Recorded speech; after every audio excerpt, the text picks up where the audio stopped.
మంత్రి గారికి ప్రత్యేక టూరిజం ప్రాంతాల అభివృద్ధి దాని విషయంలో మీరు 9 రాశారు సార్. నేను దాంట్లో కొంచెం విభేదిస్తున్నాను. నేను మెదక్ జిల్లా ప్రాంతం చెందిన వ్యక్తిని. కేవలం మన ఓఆర్ఆర్ నుంచి బిలో 100 కిలోమీటర్సే మంచి టూరిజం సర్క్యూట్ చేసుకునే అవకాశం ఉంది. ఎందుకంటే హైదరాబాద్ వాళ్ళు జస్ట్ 2-3 అవర్స్ పోయి అక్కడ 2 అవర్స్ ఎంజాయ్ చేసి మళ్ళీ 2 అవర్స్ వచ్చే పద్ధతిలో ఉంటారు. కాబట్టి ఈ ప్రాంతంలో 2 చారిత్రాత్మకమైన అంశాలు ఉన్నాయి సార్. ఏడుపాయల అనే దాంట్లో సర్పయాగం చేసిన ప్రాంతంగా స్థల పురాణం ఉందండి. అప్పుడు జనమేజయుడు ఆ సర్పయాగం చేసినటువంటి స్థల పురాణం ఉంది. అక్కడ అప్పటి సర్పయాగాన్ని క్లోజ్ చేయనికి మంజీరా నదిని 7 పాయలుగా చీల్చి ఆ కుండలన్నిట్లను కూడా చల్లార్చేటందుకే ఆ 7 పాయలు వచ్చిందనేది అక్కడ స్థల పురాణం ఉంది. ఇప్పటికీ ఆ మంజీరా నది ఒడ్డున తవ్వుతే లారీల కొద్ది విభూది కూడా దొరుకుతుంది. అటువంటి ఒక అతి ముఖ్యమైన స్థలం ఉంది. అలాగే కొల్చారంలో 1100 AD కన్నా ముందటి పార్థినాథ్ ఏకశిలా విగ్రహం 9 ఫీట్లు. భారతదేశంలో అట్లాంటివి దొరకాయట. నల్లటి శిలతోటి కూడినటువంటి ఒక ప్రముఖ స్థలం జైన్ మందిరం కూడా ఈ రూట్లో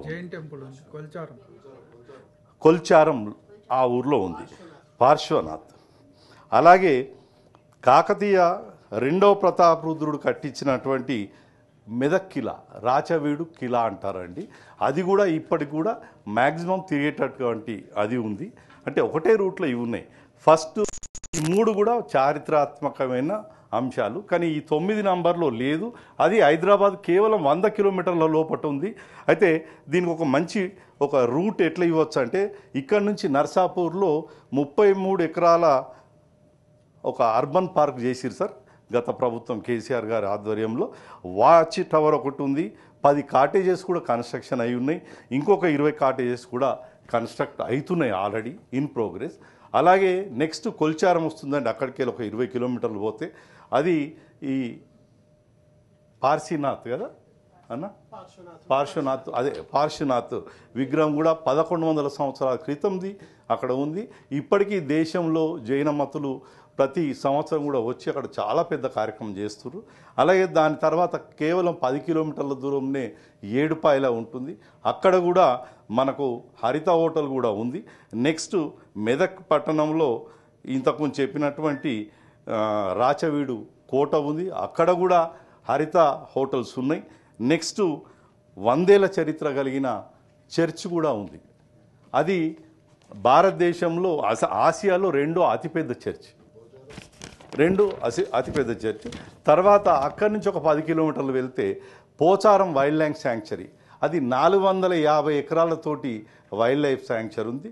దాంట్లో 2 డీర్ బ్రీడింగ్ పాయింట్స్ కూడా ఉన్నాయి. అలాగే మనము ఇది మన బ్యాటరీ కార్ తోటి ఆ తిప్పే వసతి కూడా ఉంది. దాంట్లో రకరకాల వన్యప్రాణులు కూడా ఉన్నాయి. దాని పక్కనే నిజాం గవర్నమెంట్ కట్టించినటువంటి పోచారం ప్రాజెక్టు కూడా ఉంది. అప్పుడే నిజాం పీరియడ్లోనే బోటింగ్కు అవకాశం ఉన్నటువంటి ఆ ప్లేసెస్ కూడా ఉన్నాయి.